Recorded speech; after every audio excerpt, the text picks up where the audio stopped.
listening to Fresh Out, the world's most dangerous music podcast on the OMG Network and rawcynic.com. F to the R to the S to the L. F to the R to the S. Can you spell? I-D-E-D-E-D-E-D-E-D. That You know what that means? I'm sick. What's What's good, good, Iceberg? man? What's happening? Iceberg Webby. You was over Man, like hey, Webby. hey, man, guess who just popped on, man? What's good? Yeah. There is. Bebo It's to the the P, man. But hey, man, we got building. shout out to Jay Kemp, man. Prime time Jay What's Kemp, good? man, with What's the good? Harlem Heat, man. What's good? The, Right, the what's Harlem good, man? Heat. Okay, then. Yeah, All since right. we talking Harlem today, man. You know, I got to go with Booker T Let's and go down to Stevie Harlem, Ray, man. You know what I'm saying? We got LB the Podfather in the the building. What's good? Podfather. What is happening, everybody? Everybody doing good? Everybody doing What's better happening? than Jesse Smollett, so we all good. Hey, man, over hold on. here. Jesse out. Yeah, he is out. Jesse's out right now. He's Yeah, out. he got out. He Somebody. just got out on bond. Yep. Man, he must have got out 10 minutes ago. He's out right now Yeah. tickling somebody, dog. I bet Pause on getting Pause. out. Pause. what was them dudes? Was they they was Nigerians? I bet them Nigerians is Nigerians, looking dog. for him. Yeah. Hilarious, bro. Every subway, boy. man. Hilarious, bro. Bebo P, what's good, man? I know you're excited about Yeah. Juicy getting out. Be bopping to Juicy. Shout out to Juicy, man. Juice. Oh man, I done knocked over my camera, man. You talking about me being Yeah, excited, boy? You got yeah, excited yeah. knocking everything over, boy. Hey man, Yeah. today's just off the chain. You excited about Oh man, Juicy? Just got out of bond. Oh shit! Just knock over shit over.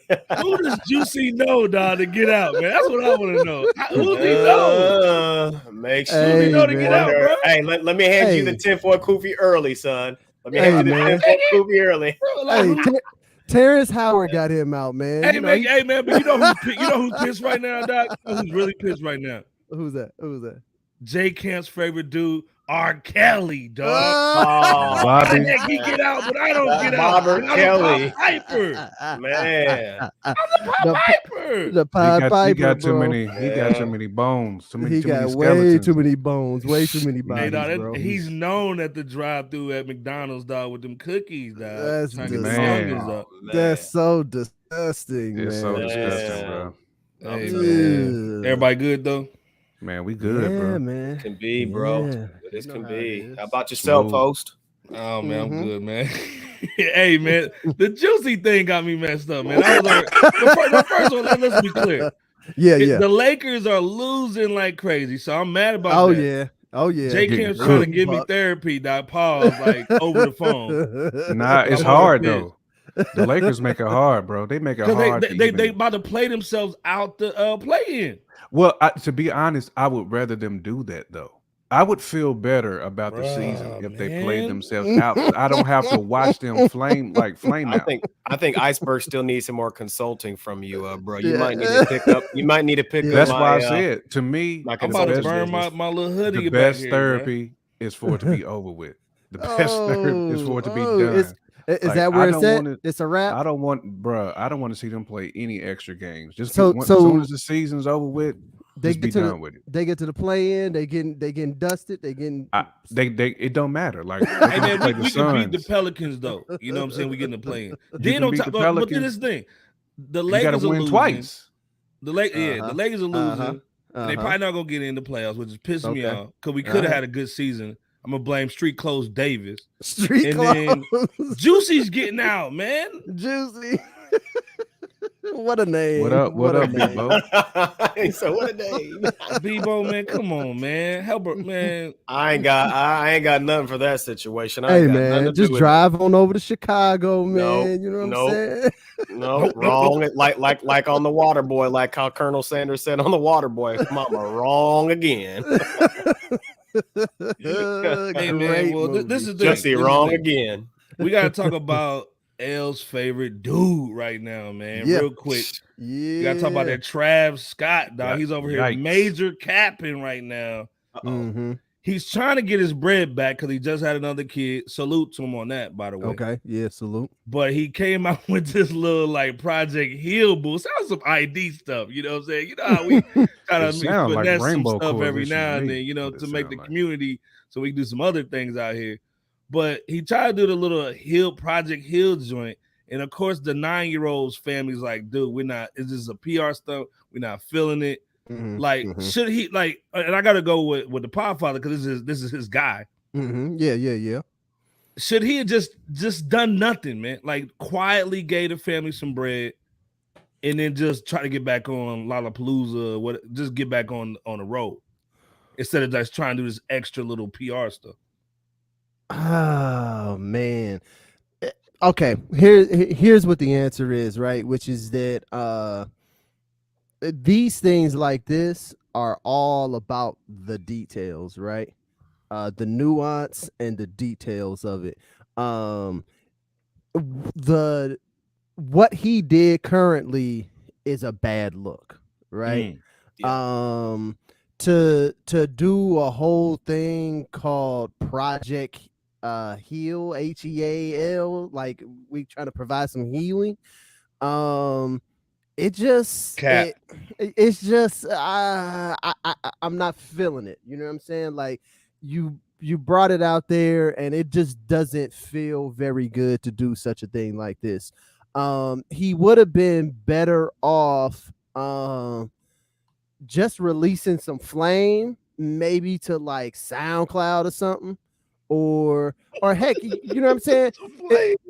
You know, here's the other thing that he could have did, right? Which is, hey man, just go back in your like producer ghostwriting bag for a little while longer. Maybe just to get icy in the studio, you know what I'm saying? Yeah. Just go back into that mode, and maybe you go get Sci-Hi to Prince and get him an album out or something like that, and have that mug sound real Travis Scotty or something. You know what I'm saying? But there was plenty of other avenues and lanes that he could sort of move and navigate in than this Project Heal thing. I like that's just like it's not a good look. Now here's the thing, man. If you want to do something that like shows that you really and truly do care, like bro, just drop the 5 mil legit. No receipts, no nothing, and let the you know what I'm saying? Let all these publications talk about it. Let all the podcasts talk about it. Let everybody build up rumors and do all of this other stuff. But just put the cash out there. Put 5, 10 million, whatever that number is. I don't know what that number should be. That's why I'm not in PR or marketing or nothing like that. But just put the cash out there. Give it to the people that need it, man, and just fall back. So long story short, he's capping. It's not even really about capping. It's not even about capping. It's just he went to a PR organization to get this done. It has PR people written all over it, and they made a poor move, and he just fell in line with it because it's what he wanted to do. And honestly, looking for a PR agency to help you out is the same as looking for like a psychologist or something like that. You can't just go to anybody. You got to get to somebody that matches up with who you are and who and your culture and the people that you speak to and all of that stuff. But sometimes when you get so big, like Travis Scott got at one point, sometimes you be on that OJ stuff, man. I ain't black, I'm OJ. You know what I'm saying? So he's probably over here like, I ain't black, I'm Travis. And it's like, nah, man, like, nah, bro, like, this is just ugly. It's just bad all the way around. There was a lot of different avenues. Pete, what you thinking, man? Is it cap? Do you think you made the right move? If you was in his camp, what would you tell him, man? I would say that, nah, bro. I'd say this is all the way cap.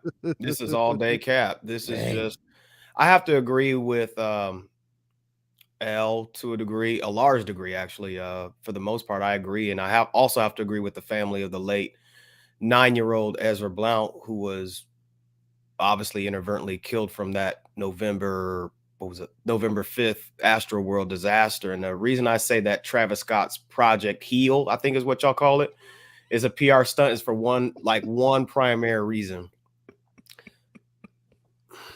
If you're going to be out there in public and you're Travis Scott, you need to provide a sincere and public apology. Yeah, exactly. He hasn't done that. I would have called Travis Scott, this Travis Scott Foundation. You gonna know it's from me. You know it's about the dough, and I'm gonna build a community center and all that stuff, and break bread and put the little hat on and with the gold shovel. Who does that remind you of? Take a picture and all that. You know what I'm saying? Bring out stuff. Dude, this dude has a war going on. Putin's over here clowning. He still can't get it right. Hey, that's probably why they did it, right? While the war was going on. Yeah, and then turned around and put like a 7-second grin of him saying nothing, just up there grinning, like Elle said, something. Yeah. I ain't black, I'm OJ. That's that stupid grin that he had. like life is good because I'm not black, I'm Travis. Yeah, I mean, that one. And this seems like a classic status quo playbook type of deal. Hey, all you got to do is just put these tiered. I think the program is like a 4-tiered situation. Tribute to HBCUs, mental health. I mean, come on now. And you got to include something relating to a tech safety initiative of some sort. You know, because that's what. Anytime you see that word initiative with a luncheon, like with the lunch, now.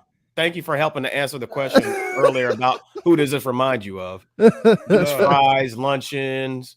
So basically, you agreeing with Podfather that is major cap. Yeah, it's all day. Hey. It's all this. It's all this. All that right there. Drop a bomb for Bebo P for talking about my man's shit-eating grin, man. Because that is a shit-eating grin he's got going on right there, bro. That shit's disgusting.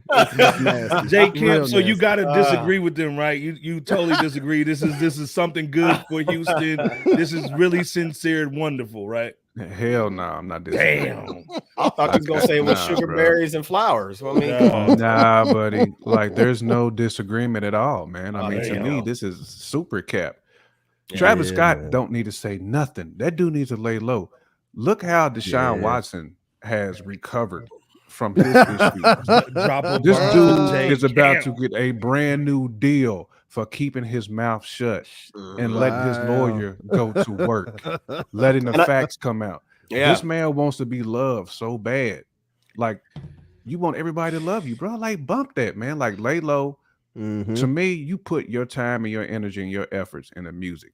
It's kind of like what LB said. Like, man, like, holla at Sci-Hi, somebody like that. Like, I want to hear music from you, bro. Like, I don't care about. Because what happened in Houston was a travesty. Like, you can't not put lipstick on a pig, bro. Like, what happened. Like, you just need to you the worst person right now who should be speaking, you know, because you are the face of that tragedy. Like, bro, speaking of face, he's the worst person to be on camera smiling. Exactly. Hell out of exactly. Here. And that's exactly my point. Like, you don't need to say anything. So much cap, you got the emoji right there moving. Bro, like, right there. Whoever is Deshaun Watson's people, he need to holler at him out for that PR. Deshaun was in the cut getting rubbed on it with the massage. He got out. Just be quiet. Deshaun about to get a bag. I think get the biggie. Yeah, he about to Travis is supposed to be. I think he's legally. I think I saw somewhere where he's legally still supposed to be like silent. The gag order. The gag order. I think that's what's supposed to be happening. But then the First Amendment thing got thrown up, so I don't know where that situation lies. But he should definitely keep his mouth shut and just stay in the cut and figure out. Just lay in the cut and shut the hell up for Alpha. Like, just I don't want to hear it. The more he talks, the more like he's unlikable. Like, the more he's really unlikable because it sounds just like super cap. Like, just bro, like, no one asked you to say anything. You don't have to apologize. Don't do any of that. You know what I'm saying? And nobody told you to smile on IG, not saying nothing either. Not at all. This is coming from a Travis Scott fan, me personally, right? Like, before all of this, I was a Travis Scott fan. So, like, I'm not saying this as like some kind of hater, you know, off in the side that doesn't know all the details and hasn't listened to the music and hasn't been following him and stuff like that. This is from a fan, man. Shut the hell up, man. Like, for real. There you have it. Yeah, just be quiet. That's all you have to do, man. Right. Again, man, if you're just tuning in, man, Fresh Out Podcast, you know how we do, man. J Camp, LB, the Podfather, Bebo P in the building. You know how we do, man. Out to all the new people coming through, man. Definitely check out the videos, man. If you're on IG or any of the platforms, man, Fresh Out Show. You know how we do. But we gotta talk about the Death Row situation, man. Everybody was excited about when Snoop copped the Death Row joint, new chain on, just did the Super Bowl, rocked it, man. You know what I'm saying? Smoking weed, doing everything, man, hitting switches and all that. But then you go and listen to the songs and they gone. Yeah. So you're on the streaming platforms, they're gone. Technically, they said they're trying to make them an NTF, but NFT. Are they basically the NFT? Are they fumbling the bag almost like how Facebook did with the little like Meta World bull? Like maybe people ain't ready for that yet. J Camp, go in, man. Like, what's your thoughts on this, man? Yeah, man, I think you definitely fumbling the bag only because of the press. Like it was heavy press behind Snoop acquiring this. So fans were so excited, man, to go back and cop old Death Row records and albums. I mean, it was a lot of younger fans too that really didn't get to jam it like that, like how we did. To me, you're hurting those people, and I get it. You're trying to be, you want to look into the future. I mean, again, Snoop is a brilliant businessman. He's looking way into the future, but we're not ready for that. Like you got to slow roll that. You got to slow roll that, man. So let things kind of like, simmer. Let things just sit out there for a minute. Let people pull the music, let people listen to it, get people like really pumped up. Oh, I gotta hear this, I gotta hear that. Now I know there was like some Pac albums that was already acquired from the Blackstone group, the MNRK. No, I think the estate. I think Tupac's estate, has the So Pac's estate, they still got the Pac has those. Yeah, so that's what most people were asking. Like, hey, is the Pac? We're gonna get some Pac records, but it's not on it. But I think this is something, man, that you gotta slow roll. Like I get it, NFT is gonna be that metaverse stuff is gonna be the future, but you got to slow roll this, man. Let people really get excited about the branding, man, because just him acquiring Death Row was so huge for hip hop, and then the music got snatched.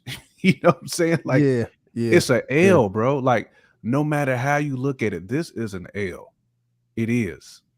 It's an L. Somebody's got to wear it. Do you think this is you smelling a rat? Like this is like they kind of hoodwinked us a little bit? You know what? I can't say hoodwink. I can't say it yet. That's the same question, L. I was about to say the same thing. Now, I had to think about that for a minute. But I can't say that yet because I feel in my heart of hearts there's good intention here. There has to be good intention. Like, why would you buy Death Row?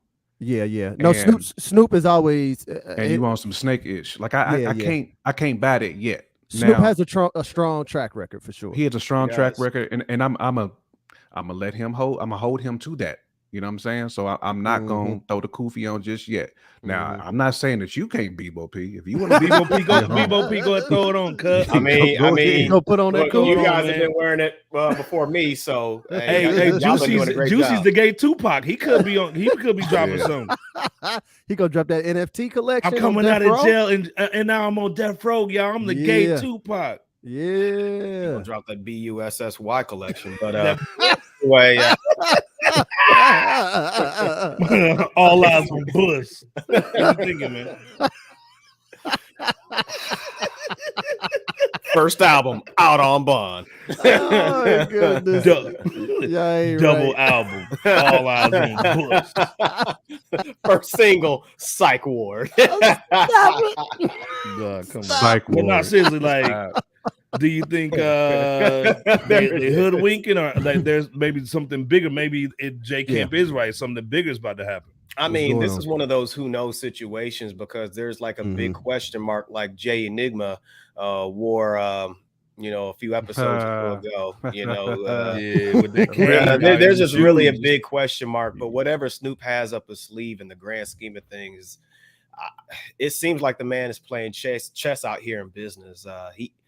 He seems to be soaking up and applying some level of game about some next step moves He when it ain't made comes too to many learning. bad moves. He ain't made too many bad moves. He hasn't. But and it's not to negate what you had said though, J Camp. I can't negate that because hey, this thing. He's cool with me. He's got carte en blanche, man, because he called Gayle King a bitch.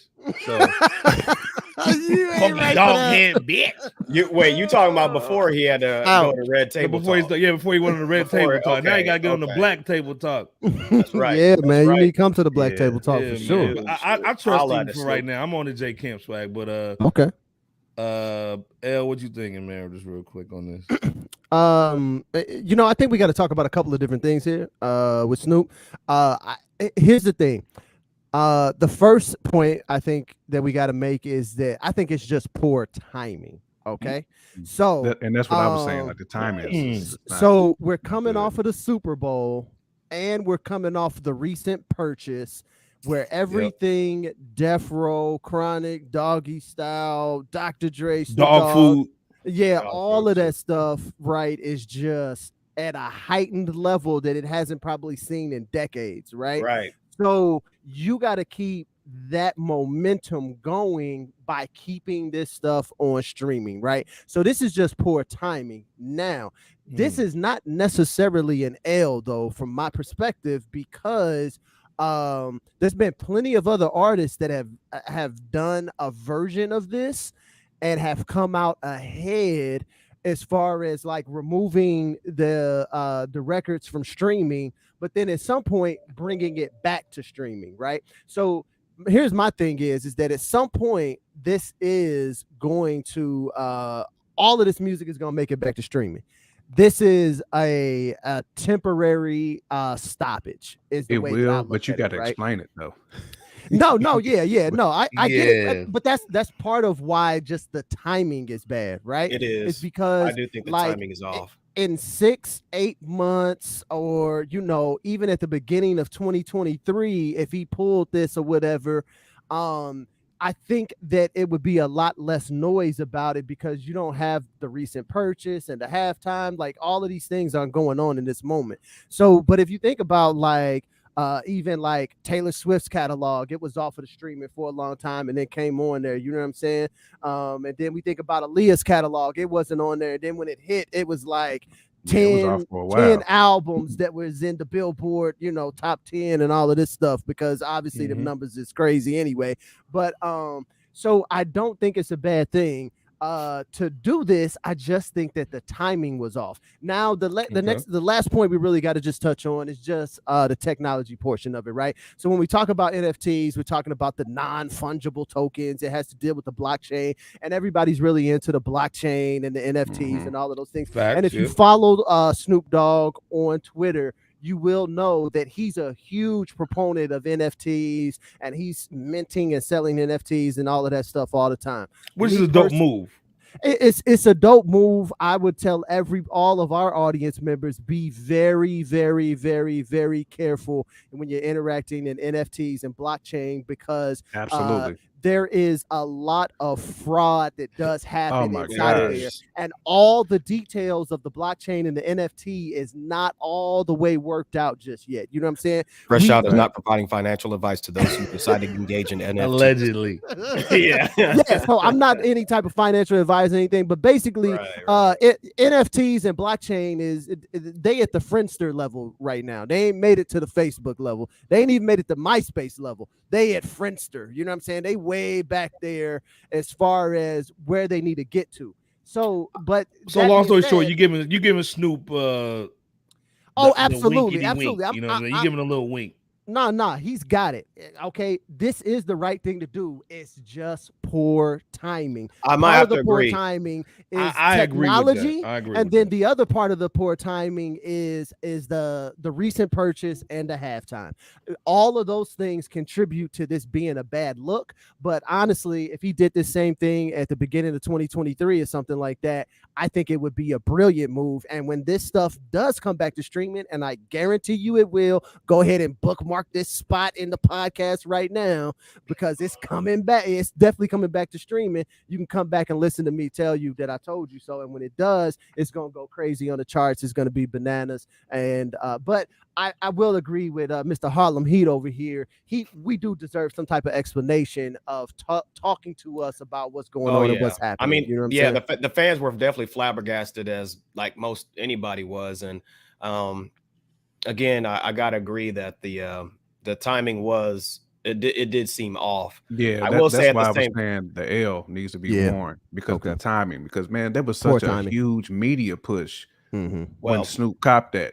You know, at the same time, though, let's look at the flip side of the possibility. If whatever moves that he's making really strikes gold, I'm gonna throw this out here right now too. Jay-Z's heightened mogul status. It's over. You think he's gonna touch him? What's that? You think he's gonna touch him with it? Pause. I mean, the possibilities are there. Is it gonna happen?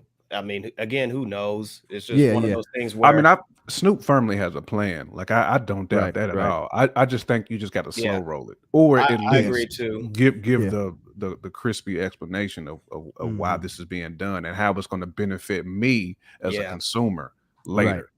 Right. As a fan. And hey, you know, who knows? Maybe he's learning along the way as things are rolling out, because this whole NFT stuff is very new to a lot of folks. So maybe he's kind of learning, learning as he goes. And to Bebo P's point, if you think about Bitcoin, it's minted a lot of people 3,000% increase in their cash and different things like this. It's a lot of people who put in $400 and took out $40,000 and stuff like this. So the possibilities are there. The possibilities are also able to go the other way.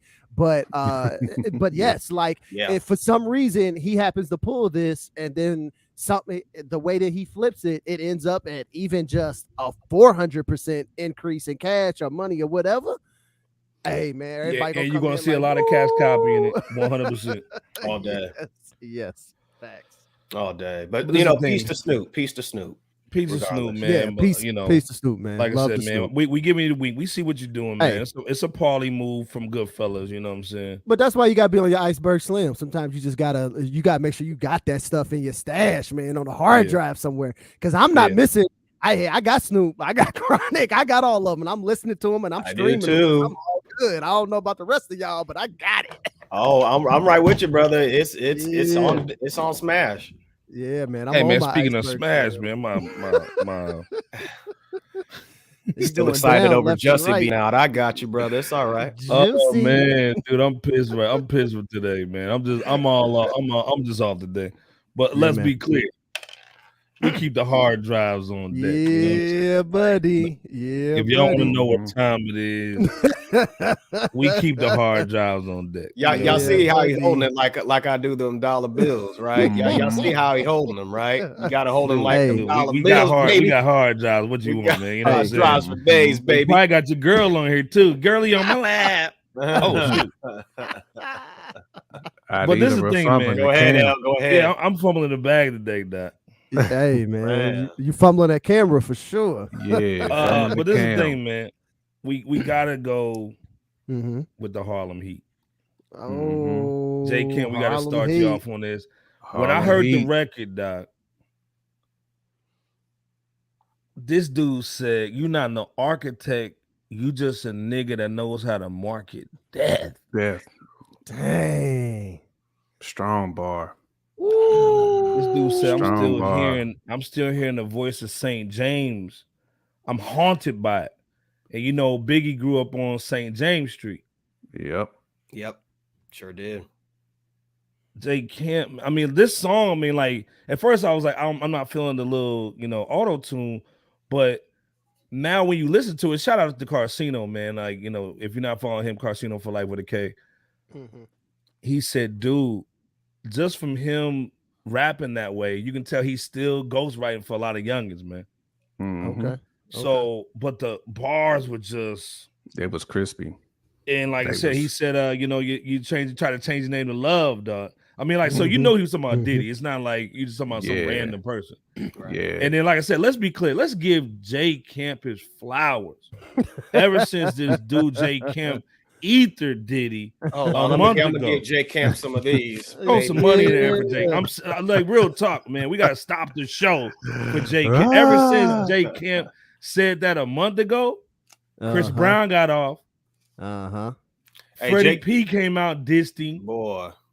Shout out Doggy Diamonds, man. Like Doggy Diamonds just got at him for trying to give Plies a gift through the mail. Yeah, like who does that, bro? Who does that, man? Hey, Jay Camp, your prophecy has been all this, baby. Yeah, all this, man. baby. Hey, go buy a lotto ticket, man. Jay Camp, there you go, baby. Yeah, man. It's been that train has been humming. Crazy though. It was crazy, man. It was crazy, man. I mean, what he say? I'm just a Harlem repping down Vegas Strip with my own Suge. You from Mount Vernon, nigga. Go and rep your own hood. Yo, like, the auto-tune to me made it worse because that's kind of like, you know what? I'm going to go ahead and just rip you over auto-tune. And I'm going to let people figure it out because you're going to have to run this back.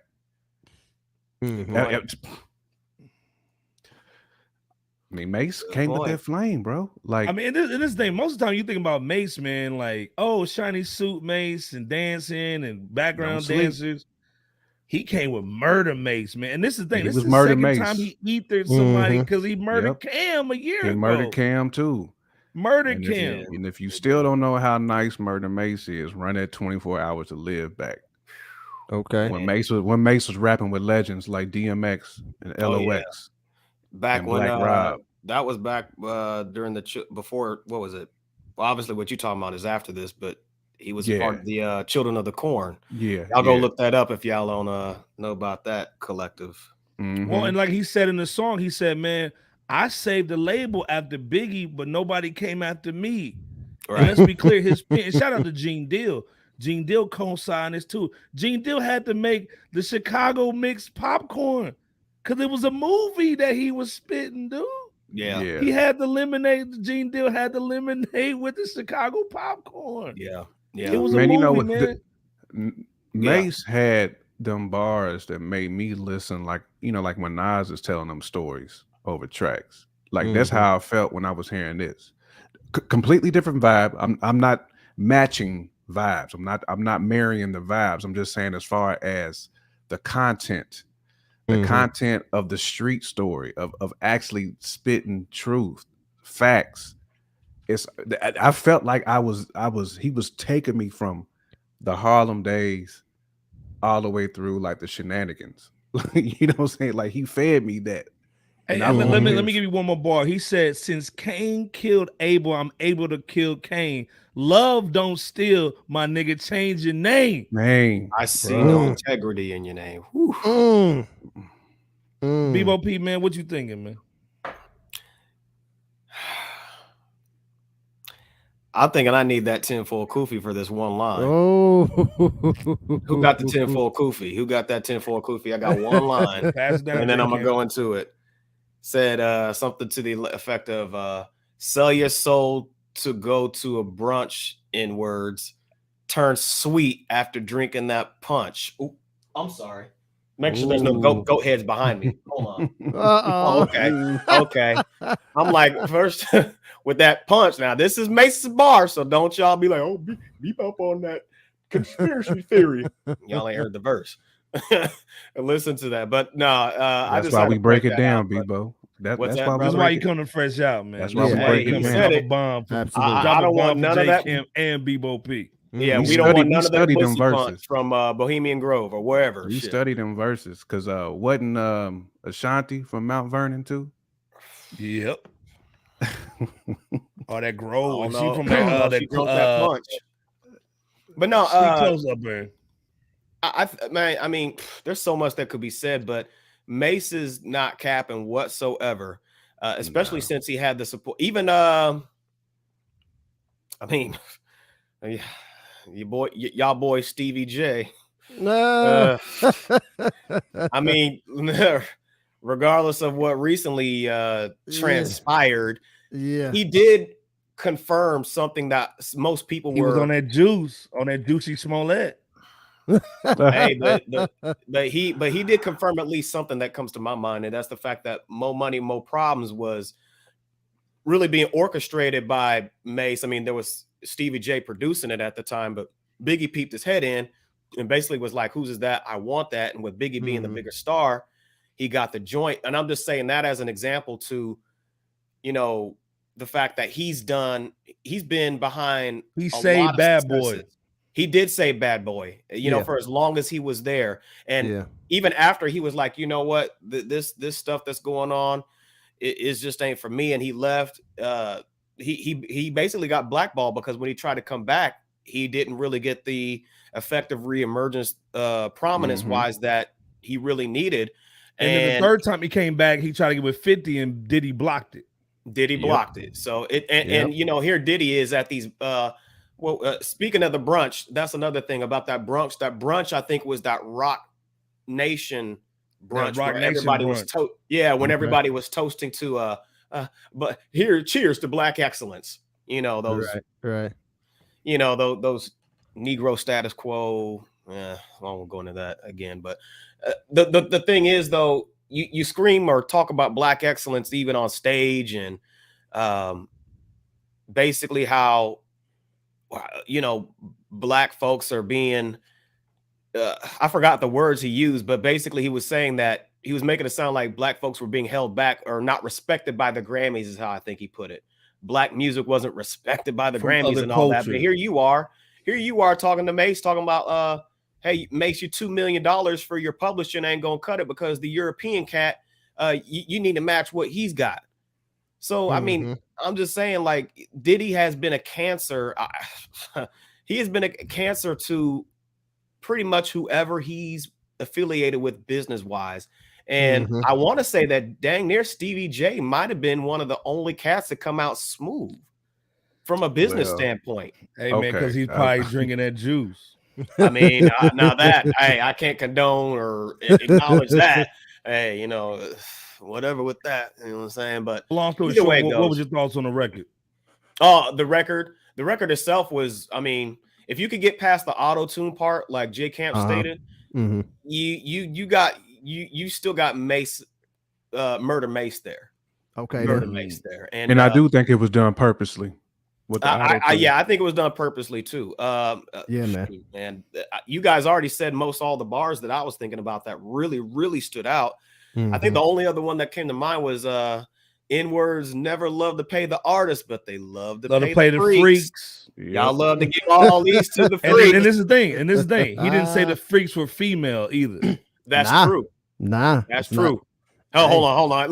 That goes back up to you, brother. Oh no, L Weezy, man. What was your thoughts on the record, man? You know, I was in for the record. The record was pretty good. Like everybody else said, you know what I'm saying? The auto-tune, whatever, you know what I'm saying? I think that's some of what you got to do to sort of like get to audiences these days. So I understand, you know, why you would go that route, because honestly, had he did this on let's say like a Benny the Butcher track or something like that, it probably wouldn't have rung out as far and as wide, because we're the ones that are listening to that, you know what I'm saying? The youngins aren't, and I really think that like the youngins need to hear about this, because if you didn't kind of go through the game when Puffy was kind of running the game, and you just see him on the other side of it, you might think differently about Diddy. You know what I'm saying? No doubt.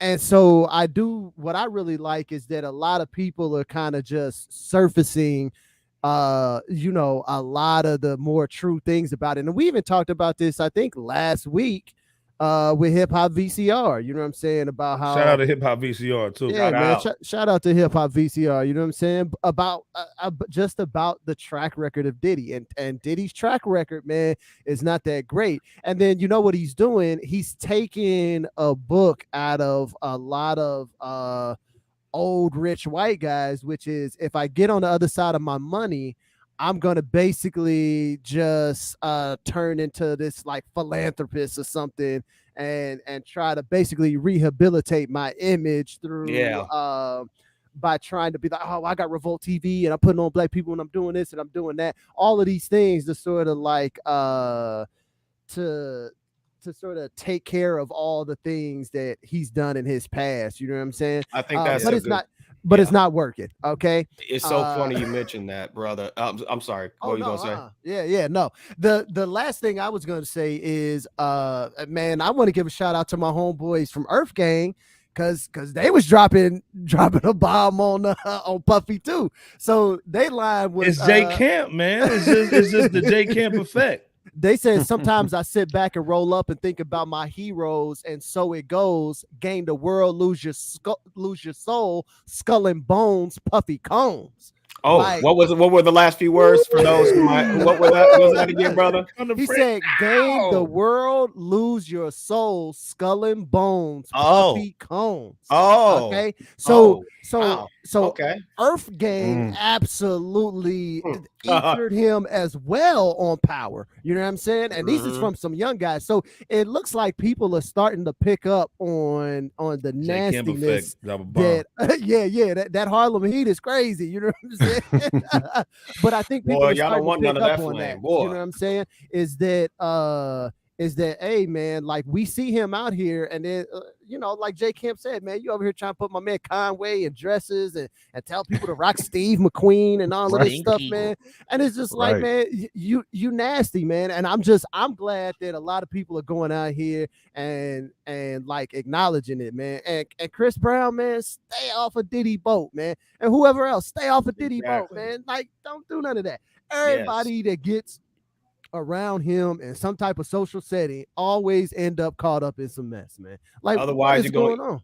Yeah, because take that meant Diddy robbing his artists of their publishing for life. And here's the thing too. For real. Here's the thing too. When you think about it, Diddy years ago, when I want to say Justin Combs, when he was probably a baby or a kid, was an executive producer on at least one or more of those albums on Bad Boy. Okay. Now he's in his early 20s, I want to say Justin Combs is. Yeah, he made it. And he's eating off of that publishing that really should be Mase's. Fact. That's the thing too.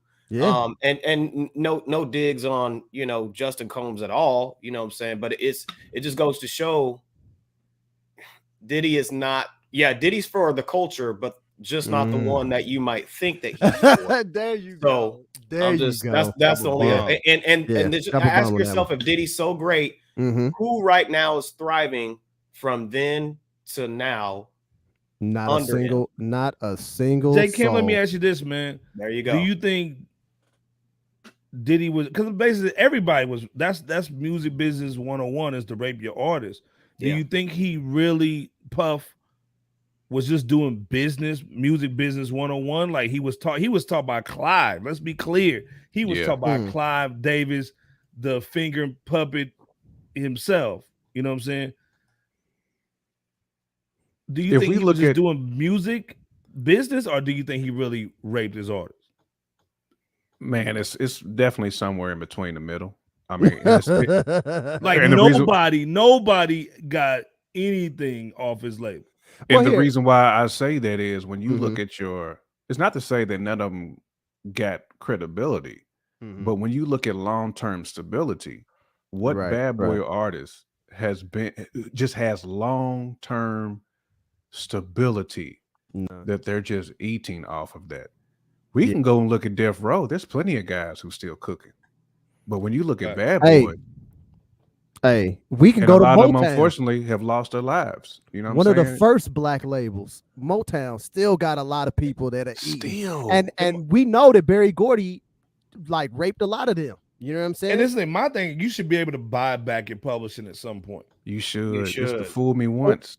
Or offer it up at a reasonable price, or even like a percentage of it. Heck, if you think about it, Aftermath has more successful artists that are still doing it today, and that's It's sad to say. Dungeon Super Family. duper I mean, sad. there's a Super lot duper of sad. I'm there's just a lot of yeah. labels that Yeah. have artists. Even when you look at Wu, I Yeah, mean, yeah. you know, RZA has some issues with some of his business dealings, but Prison a lot of Power those and them, yeah, guys yeah. are still relevant today, though. You know what I'm saying? And Well, that's a problem, man. I mean, because look at the cast who was sick. You know what I'm saying? Who Black was on Rob. Bad Boy. They couldn't even get, you know what I'm Health saying? Their insurance. health insurance, just the Basic health. Yeah, and Black to Rob me, was in bad shape. Yeah, he was Yeah, in bad shape, man. I mean, Greg Greg Mack. Mack, like, dude, he Greg was Mack. he was brown skinned when he died. Yeah, man. And they said, like, real talk, the night that he went to North Carolina to go to the church that he ended up passing at, he was going to kill Diddy. And like, I guess he turned on the radio and there was a song that came on and he just started crying and he left New York that night. Yeah. I mean, think about the Shine situation. Yep. Went to a whole nother country. It took him a minute, man. You went to jail, man, for Diddy over here wilding with a broad in the club. He was For barred from 7 his years own, or something like his that. own country. Yeah. Well, and let's be clear, G-Dep. right? G-Dep, that's another bad one. Yeah, Is- man, going to jail and bull. And there's a wilding out. whole lot of music executives that are just like Diddy, right?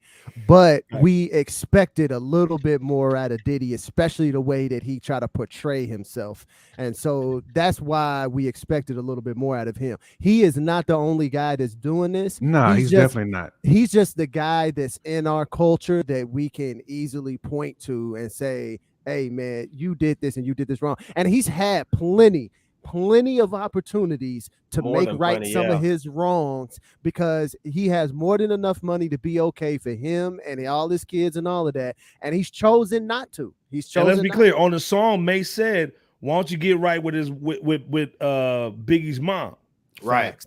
Give her the money that she's owed. Exactly.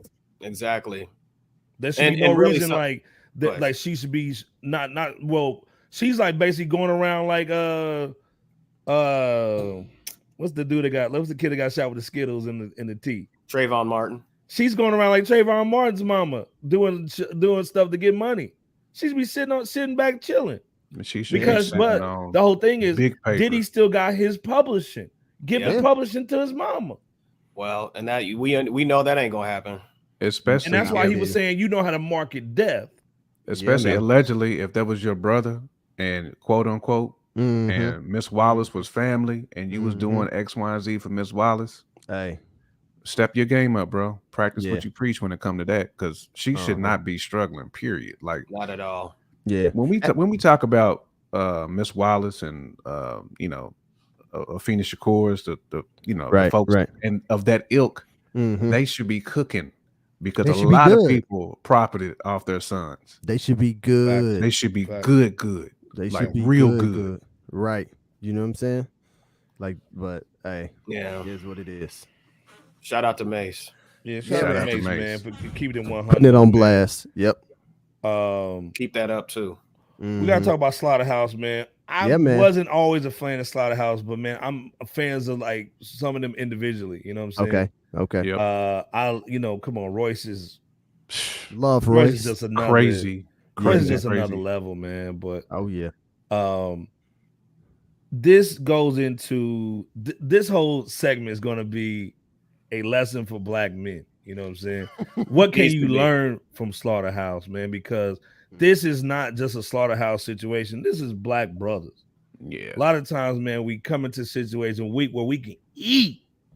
Yep. But because of that European god of oppression, that ego, it doesn't work. Right. And so my thing is, we saw a shout out to all these brothers. Number one. Yeah, man. Very talented dudes, man. We shouldn't be talking about this bull. We should really be talking about them coming out with records, man. Yeah. But at the end of the day, man, like just like any other situation, like this thing, when you think about black men, what black group comes to mind that was successful and that's still popular? It's hard. No Limit. Probably Wu-Tang. Yep. Yeah. But like I said, and if we knew what's going on behind the scenes, we hear a lot of turmoil in that ego. Yeah. So, no, it's still there. It's still there for sure. Yeah, it is. Well, it's still there, but they had some turmoil with who owns the. Oh yeah, I'm saying you know, the ego is still there. The ego is still there, and there's still a ton of problems with Wu-Tang, but they somehow figured it out on some level, maybe because of the solo careers. I don't know, but the question is, going back to Slaughterhouse, is of course they you know, they were trying to get the group an album out together, trying to get the group together. Of course, Joe didn't want to do it because Joe's making money. And then like Royce and Joe are cooler than some of the other guys are. I've heard all different style of stories, man, at the end of the day, but they do have a following, you know, even though I don't listen to them, they got a following. Jay Camp, man, what is your opinion on this situation, and how can brothers learn from this?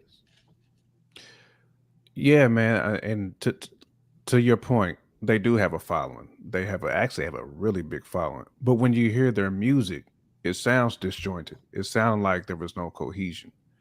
And I think when you sit down and you come together as a group, there has to be some type of, you got to be equally yoked, man. I mean, there has to be a coming to Jesus before you even step into it. It's like, look, if we're coming into this as a team, there can't be no, we gonna go off the map, you gonna do this, you gonna do that. If it is, then there should be clear communication. And that's what sometimes we as Black men have an issue with, is just being able to communicate. You know what I'm saying? Being able to address, these are my blockers, these are my issues, this is what I have that's going on that's preventing me from being in this all the way. And it's like, just drop the science, homie. You know what I'm saying? Like, obviously we got into this as cool, as friends. Why are we gonna let the business break us apart?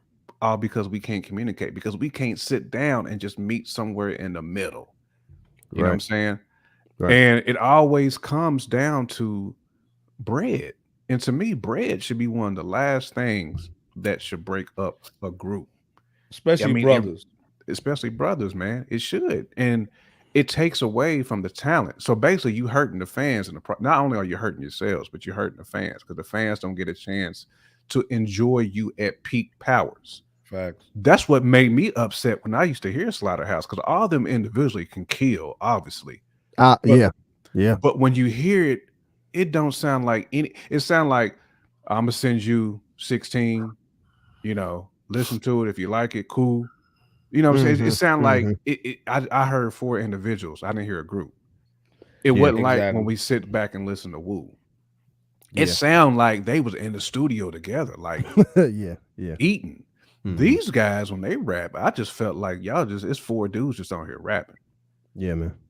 Like nothing sounded like it had any fluidity to it. It just sounded like it's just put together in a week, and we're gonna drop it out. And it goes back to L's point, man, where he's saying, hey man, they had the RZA. You know, like RZA jailed a lot of stuff too, but then also was a brotherhood as far as coming up and you know, and all that. But to me, like I said, like I would love, man, it would have been a great story ending to say, hey man, yeah, we had some turmoil. Let's do one last album. Let's do one last tour.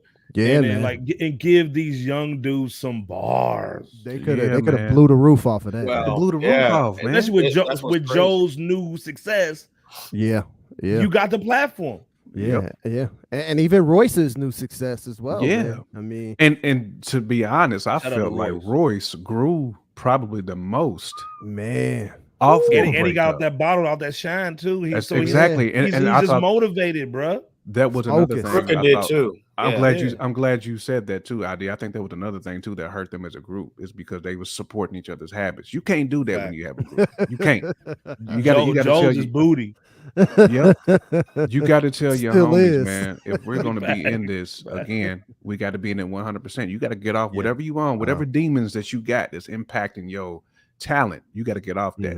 And that was part of it. Like, if you ain't sober, we can't have a conversation, homie. Like, we can't. How can we have a sit down and have a serious conversation if you come in here you wasted or you high out your mind? This picture right here kind of shows like just them being off. You know what I'm saying?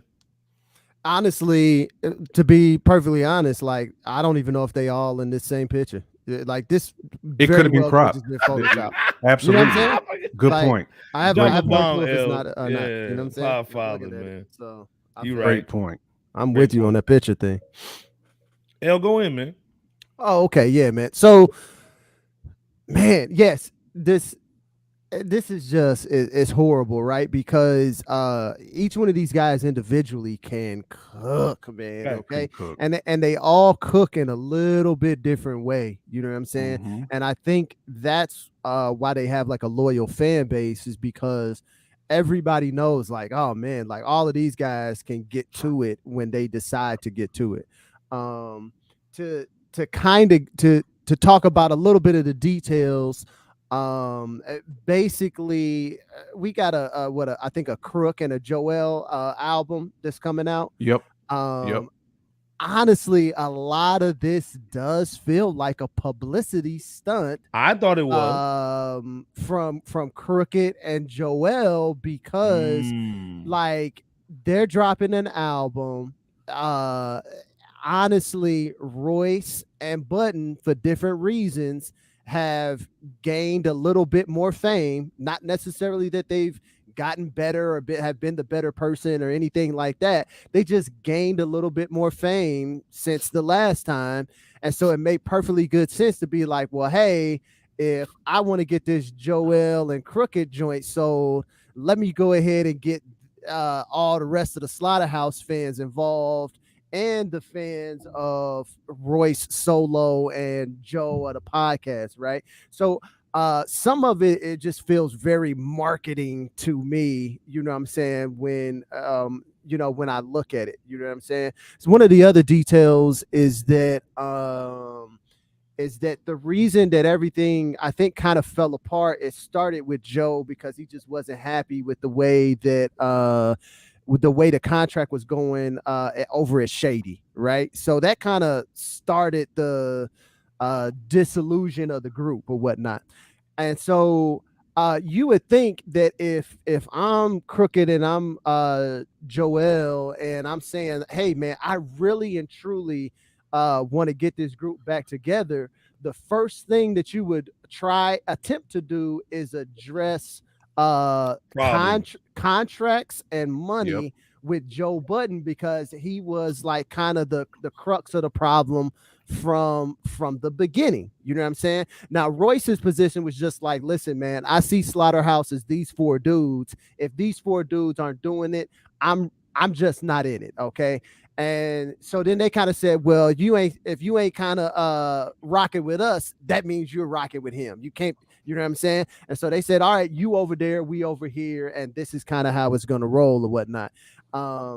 And I actually looked at the whole IG live when Joel hopped in and all of that stuff.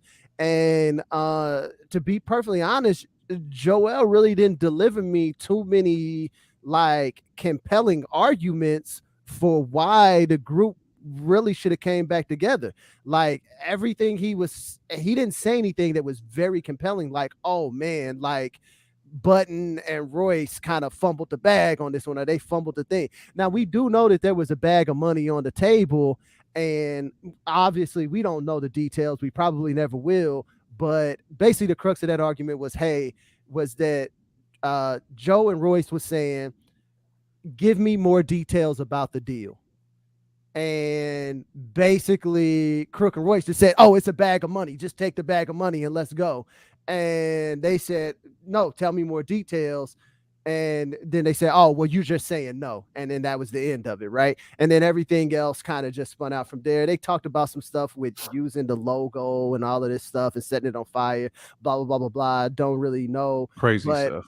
Yeah. But, and to get to your point, Iceberg, about, what can we take from this is really just back to what Jamar was saying, man. Hey, let's have like open, direct, and specific communication. My problems are X, Y, and Z. If for us to be able to get together, let's address X, Y, and Z. And even when I listened to Joe when he was talking to him, all he kept doing was going, and walking off camera and being all upset. And he was never really stating exactly what his problem was. Felt. Yeah. Like, at least not when Joel was like on there. So maybe they had conversations in the background and they talked about those details, and hopefully they did. But yeah, I think that's really what we got to have. And I do think that it is something that as Black men, we sometimes do struggle with, which is, direct, specific, and understanding communication, and even being empathetic of other people and their situation and what they're doing. Point. And it's just something that we weren't necessarily given those tools, because those tools were not what benefited us coming up in the environment that we came up in. And it's customer service 101 too. It really is. Right. You learn in the call center. It really is, but it's not necessarily the tools that we were given in our youth. You know what I'm saying? Like, our dads didn't necessarily benefit from having that skill set. Now we benefit from having that skill set here today. And we got to work on that. And I think that's what we're seeing play out even within this group, is that we still got a long ways to go. You know what I'm saying? I think we've made some humongous progress, and a lot of us are doing really well and doing really good, but we can still see the remnants of other things there. We really got to work on that. And I think we can, and we can get there, man. It's totally in our possibilities, Bebo, man, what you thinking, man, on this situation, man? So much game was just shared that I'm not sure I can add too much more. I'll just, drop a bomb for LB, man. Hey, drop a bomb for both J Camp and L. And my fault, man. Sometimes, man, you at the tail end of the questions, man. It's all good. It's all good. Just murders, like just banged the whole airplane, dog. It's all good. Made you stay in the plane. Bebo can put a bow on it though. Stay in the plane. But like, see. I gives him room to put on the kufi now. See, I did all the like fact checking. Now he can get that kufi This dude is the guy that Bane said to stay on the plane though, so it looks realistic. For the Harlem Heat fire, yes, the fire. Yes. No, but you got the bow, Bebo. Going to put it on it. Really, let me see. So going back to Wu-Tang real quick, the thing that makes that dynamic so dope is Wu-Tang Clan is Wu, because those guys are actual brothers with or without the music. They had a foundation, like even some of those folks are actually family, like cousins and so forth. And goes bang to Leah too, man. They're not doing that. Stop. You're right. right. I couldn't get it out quick enough. I was still laughing. I'm telling you. How you walk in and Leah's just like getting smashed though? You know what I'm saying? Man. Anyway, keep going. Yikes. Stop. Man, it's hard to fish your thought. It really is. The iceberg through me. People can't even finish his thought. No, but son. Anyway, I got nothing. No, but that's the problem with a lot of groups, whether we're talking about music or whether we're just talking about commonplace relationships in our households or in business or whatever you know the situation is just making, like, you have to be willing to set the foundation from Jump Street in the beginning. Otherwise, you're going to have a dynamic, sadly, such as Slaughterhouse and so many other groups that come together just to shortly fizzle out. And this really is not a comfortable topic to talk about, because, you know, we're talking about Black men that came together and are now in and have been in disarray. As far as what Black men can do, there's not really much I could say about that, you know, as opposed to what's already been said, or that's already been said, which is the fact that communication is numero uno. That has to be paramount. And especially when you're dealing with talented dudes, you know what I'm saying? Right. I mean, and super ego, you know what I'm saying? Like, you talented dudes, ego. You know, the number one name I heard, and I'm not saying this is exclusive to him, is Joe Budden, because throughout throughout most of the process, he held I learned that he held a lot of discontent within him, that he did not communicate with the group. And this wasn't just like one instance, two instances. We're talking about things such as prioritizing that Bad versus Evil album that Royce and I have to go to California to go to a party. I can't get in the studio with you guys. Right. Or what else was it? The fact that here's another thing. Shady Records did not provide good promotion or management for the group. They didn't. Let's just be honest. It was bad. It was bad. No. And that's not just for Slaughterhouse. They did the same thing to Griselda too. So there you go. I was just about to mention. So they just weren't good as far as being they weren't in a good position. Slaughterhouse wasn't. They weren't at the right label. Now I get it because Royce da 5'9" is cool and connected with him and all that, but there's just so many things that's just happened that Joe noticed, and I'm sure others did too, that Joe was just like, all right. So he was like, he basically checked out. According to Crooked Eye, he mentally checked out well before he physically checked out. Correct. And you got to be in a position to where you're communicating your frustrations or your challenges or your strengths, whatever it is. You got to be willing to do that. Otherwise you're going to have a mushroom cloud that develops and it's going to be hard or impossible to repair. Exactly. So I really wish the best for these brothers, whether they reconverge or not, because what's best for each individual is for them to maintain or at least gain or maintain some level of sanctity or peace after such a fracturing of this division. Do you think there will ever be a Slaughterhouse record? I think it's possible. I know Crooked Eye said no, and if my thing is always Weezy said no. Well, Crooked Eye said no, and here's my thing. My thing is, of course, on the music side, like with just like with they say the Fugees or whoever, Wu-Tang and so forth. I know Wu-Tang's not really beefing like that, but with any group, yes, from a music side, yes, I want to hear Slaughterhouse music that's well produced. I want to hear both. We need them. But overall, what I want more is for them to be in a position to where, hey, even if they have to say, hey, you know what, it's an absolute no. Otherwise, my peace is going to be disrupted. My sanctity is going to be fractured even more than what it is right now, and I can't afford to put myself. If they have to be, in 4 separate corners or however that looks, that's what's more important. That's do you think there's going to be an album, Jay? I mean, it's hard to say now. Thing like this. If Joe says, "Hey man, I'm sorry, guys, come on out to the house," because he's real emotional. I apologize. It's all me. But you know what he said instead, real quick, before you go in, J Camp. You know what he said instead, Iceberg? What? SMD. Well, he said SMD to that album. That I went to my therapist and I talked to Nicki Minaj and I got in my feelings and I'm sorry, guys. Let's do the album. What do you think, Jay? Now, I mean, it's hard to say now because, like we just said, I mean, Joe cannot communicate his blockers. He can't communicate what he's going through. Yeah. So if you can't do that, it's not going to work. And you can never say never, right? Yeah, and that's why I said right now. Like right now, I can't, because who's to say?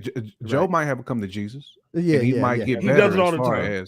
All the time. And we know that time heals all, right? So it does. You never know, right? It's still possible. Yeah, and you never know. It might be somebody like a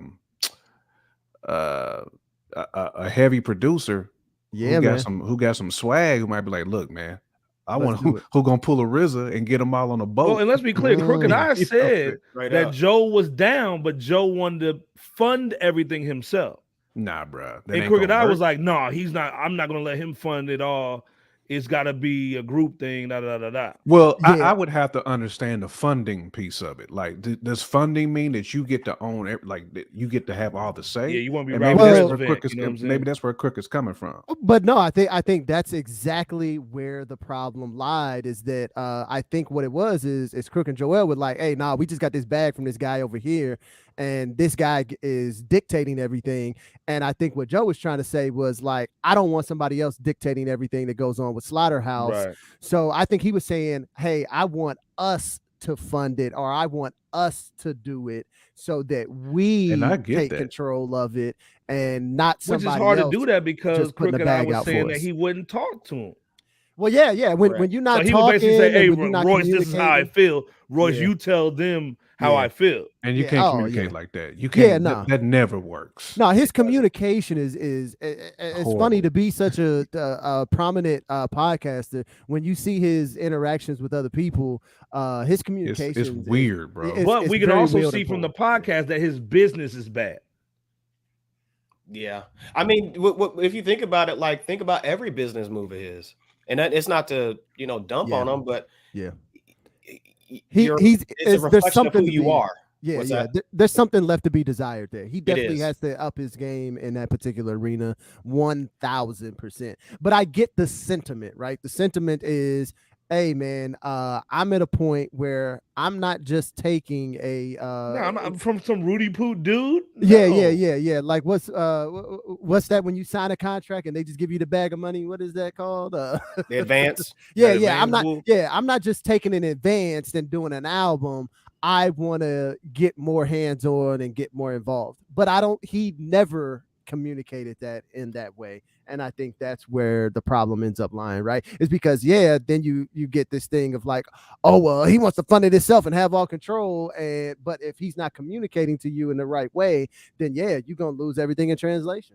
We really want the best for these brothers. And we hope that regardless, whatever the decision is for all four individuals, we want it to be the best for each individual, whether they come together or not. So shout out to Slaughterhouse. And we got much love for you and yours.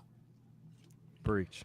Absolutely. Hey, we over like crazy, but just real quick, what's our flowers for our hip hop flowers for the week? If you've never seen our segment, we try to do living, people who are in the industry that haven't got a lot of love, man.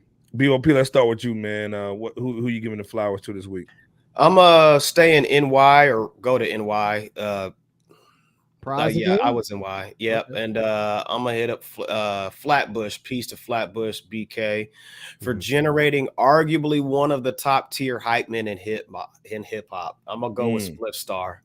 A lot of his performances, along with the great Busta Rhymes, and he's a dope MC too. He's a dope MC. For those who don't believe me, simply listen to any one of the Flip Mode albums or any of the Flip Mode songs as a group that they have delivered on Wax. I mean, he carried himself very well on those bars and verses that he delivered. I know he also dropped a label like about 15 years ago or so.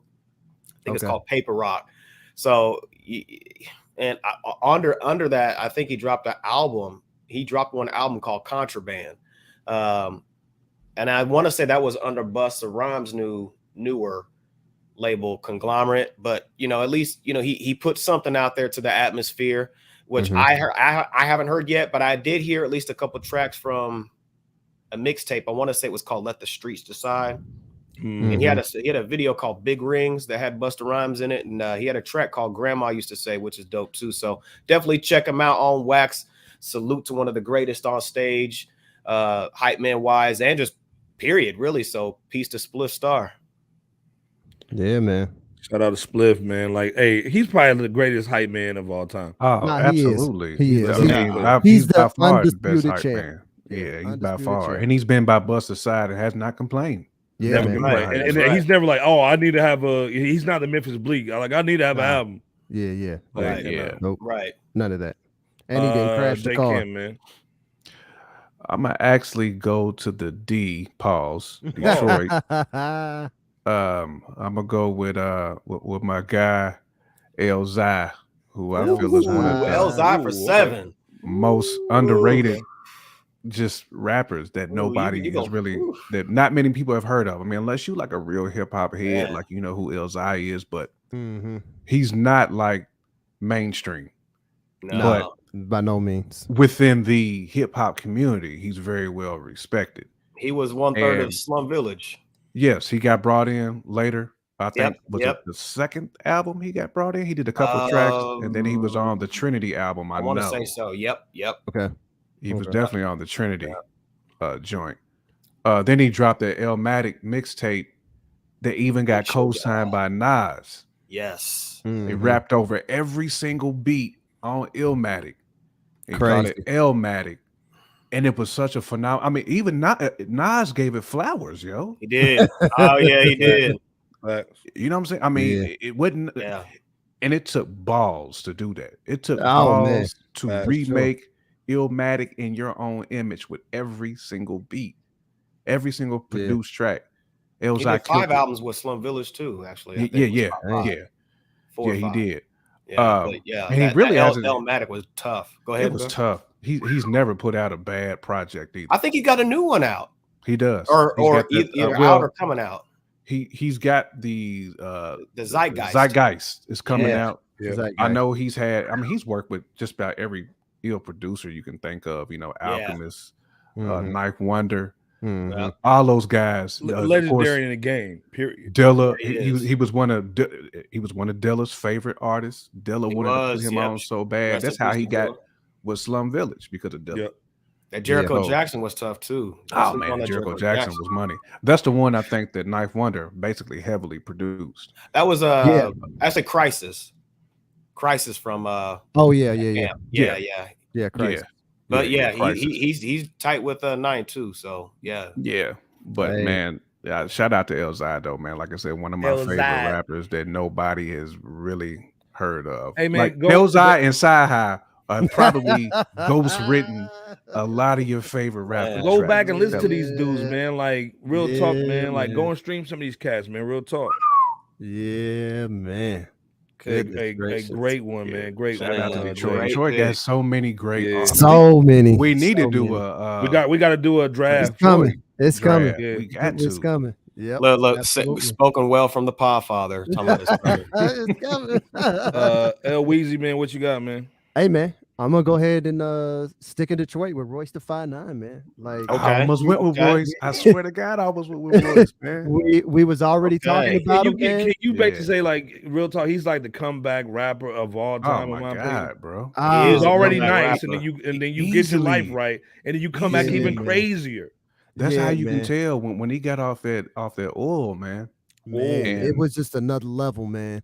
He went to another level. That Book of Ryan started it because before that he was not a rapper. He was. It was the Book of Ryan that said it. He couldn't put together an album to save his life before. Nah, he couldn't. That's true. In my opinion, Royce is the last of a dying breed. He is, man. Yeah, man. Yeah. And just so tough, man. But of course, we talked about Bad Meets Evil, but don't forget about Prime when he was hooked up with DJ Premier. And then of course we talked about the Slaughterhouse and the Book of Ryan, man, and just and I think his son is producing now, and that's dope. And then he's also just bringing up a lot of different Detroit artists whenever he can. And let's be clear, like his studio, man, is like ground zero for a lot of dope music. Yes, man. Yes. So he's not just a rapper. He's putting a lot of cats on because his studio. They said when you come to his studio, you got to come with the bars.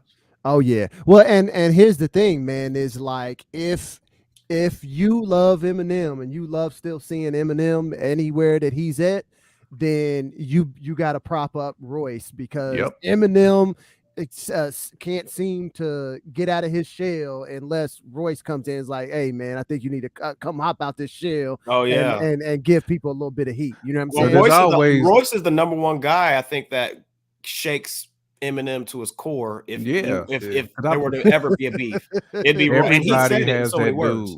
Everybody has that dude, Bebo, who makes them raise their game up. Everybody has that dude. I mean, the fact that this dude got a series called The Bar Royce is so dope, even on like social media.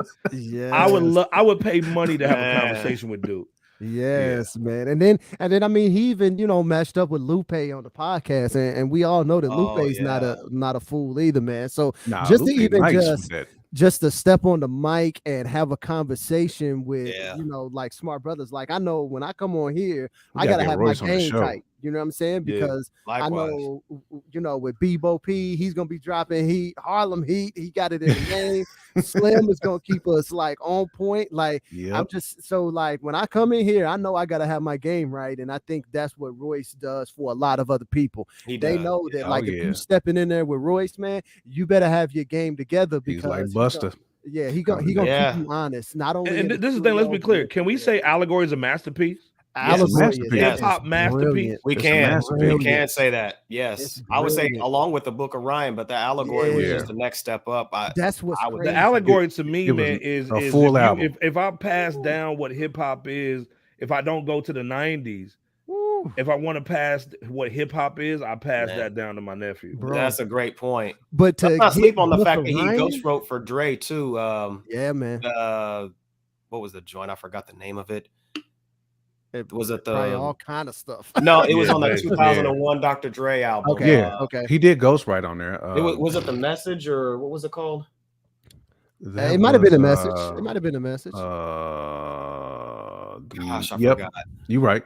Was it The Message? Okay. Mm-hmm. Okay. Yeah. So we got to give him his ghostwriting bar or flowers too. And then if you think about it, honestly, I don't think that Griselda would be to the place that it was at if Royce wasn't kind of being instrumental in pushing them forward while they were with Shady, because as we talked about, Shady has had all kind of failures and as far as handling artists and stuff like that. And I do think that Royce was one of them voices that kind of kept Griselda in the ear to push that ball forward as well, man. So shout out to Royce for that, because Royce featured West Side Gun on a lot of various different projects. He did. Mm-hmm.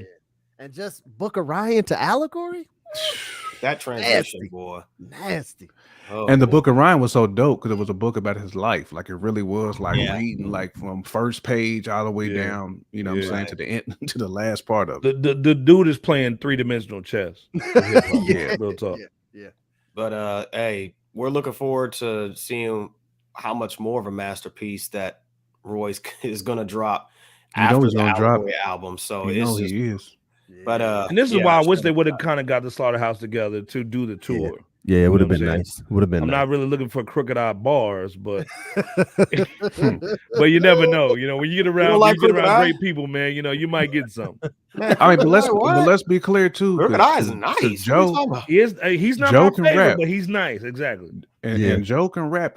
I mean, Joe got that flow. Even though he got that, Joe got that chia pet beard, though. You know what I mean? Yeah, I'm about to say, don't think Joe just a podcaster. Joe, they all get down. They all get down. Yeah. That might have been the STEMI package that he needed too. Yeah, maybe. Iceberg. So, you dropping flowers, man, or you getting us up out of my here? flowers, man. I'm going way back in time. We gotta go to the time machine and go way back. We gotta go back, man, to like the Houdini, man. You know what I'm saying? Houdini's one of my favorite groups, man. When I was growing up, I used to love them, man.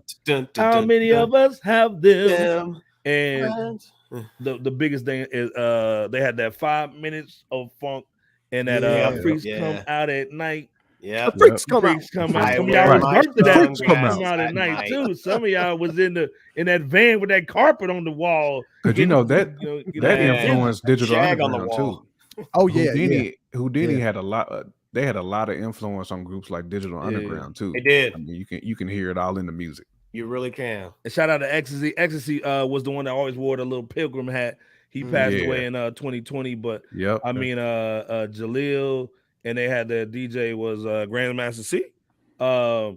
They just meant pioneers of the game, man. If you just still touring, man, and you need to put on some of that Houdini, man, and get busy.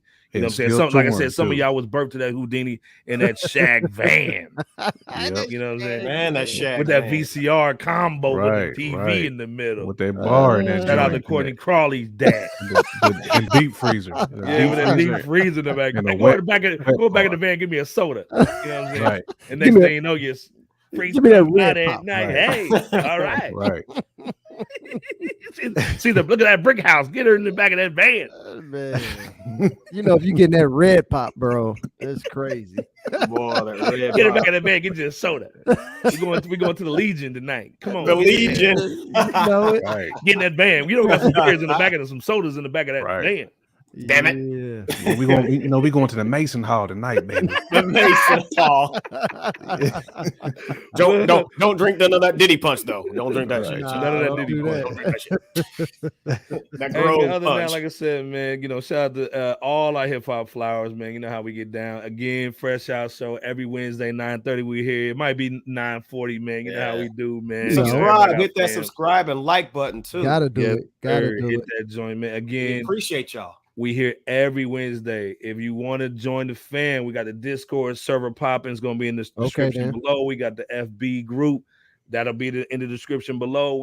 If you want to join this hip hop community that we're doing, hit those buttons, man. Join those groups, man, and just spark the conversation with us, man. This is what we're doing over here. This is just a jump off point, but if you want to hear more, join the fan, man, and hit those buttons, man. Again, Jay Kemp, man, give us some shout outs before we get up out of here. Yeah, man, just salute to the people. Like you said, man, join that Discord, man. We getting it popping in there, man. We talking nothing but hip hop. You know it. Bring us hip hop. Bring us the flavor. Whatever flavor that you got, bring it to us. We gonna chop it up. Yeah, salute. Man. That's how we do. Bebo, man, what you got, man? Besides the ingredients for the Diddy punch. Nah. and that Smollett lawyer number that you got. Yeah, man, you got that Everclear and fruit.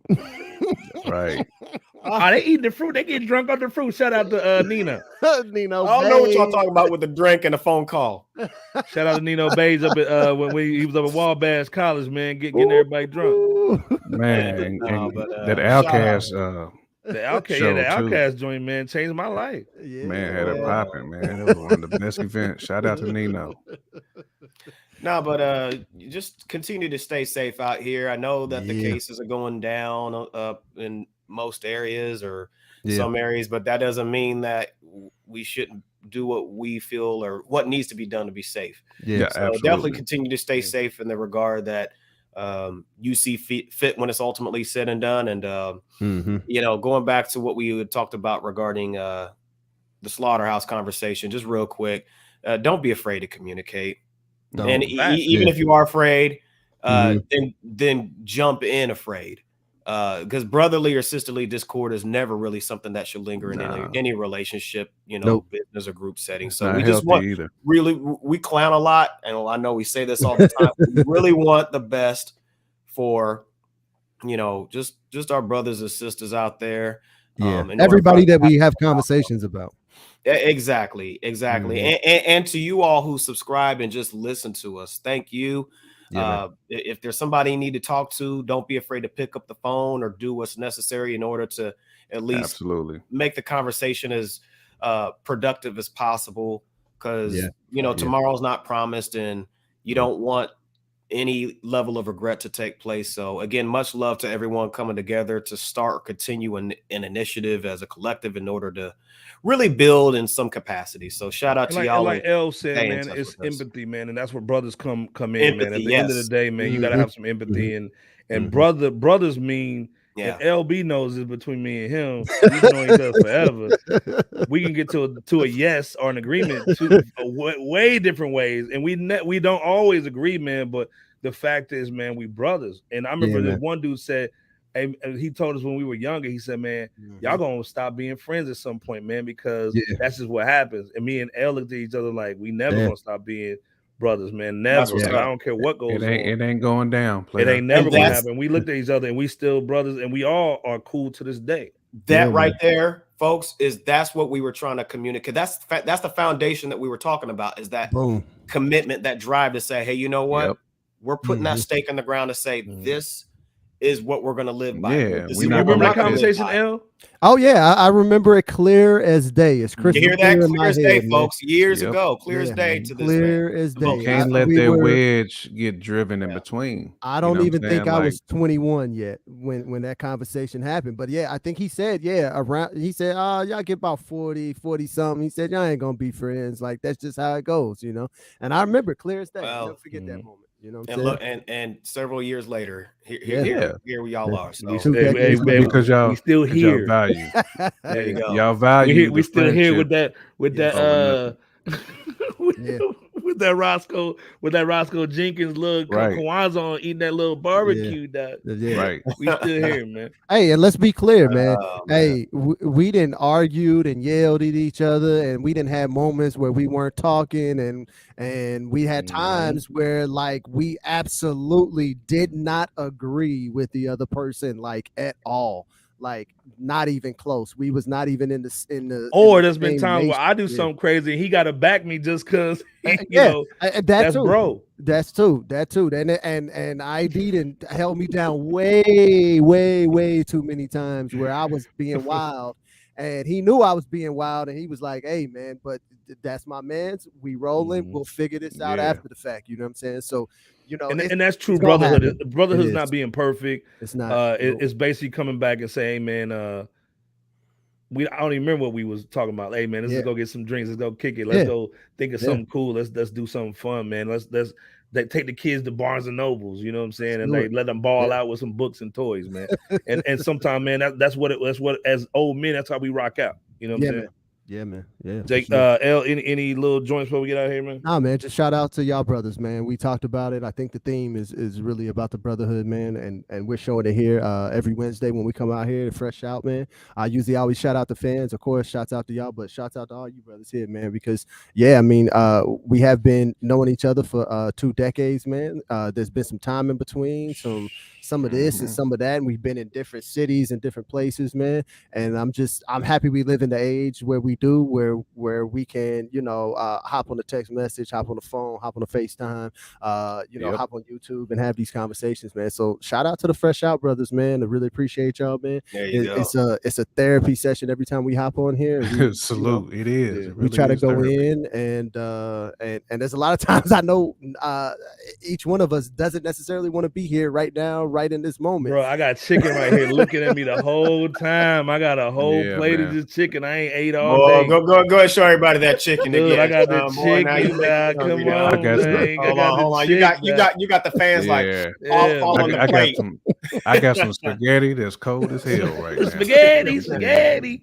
Just chilling, just waiting on. But we do this for y'all, and then the bond for us, man, is just being black brothers, but also man, hip hop, man, and this is why we building this hip hop community. Again, Fresh Out, man, every Wednesday 9:30. J Camp, Bebo P, LB the Power Father, man.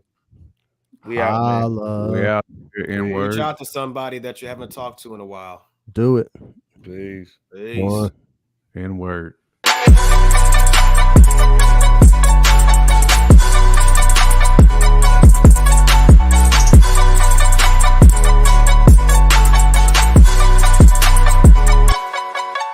Hold up. You're now listening to Fresh Out, the world's most dangerous music podcast on the OMG Network and rawcynic.com.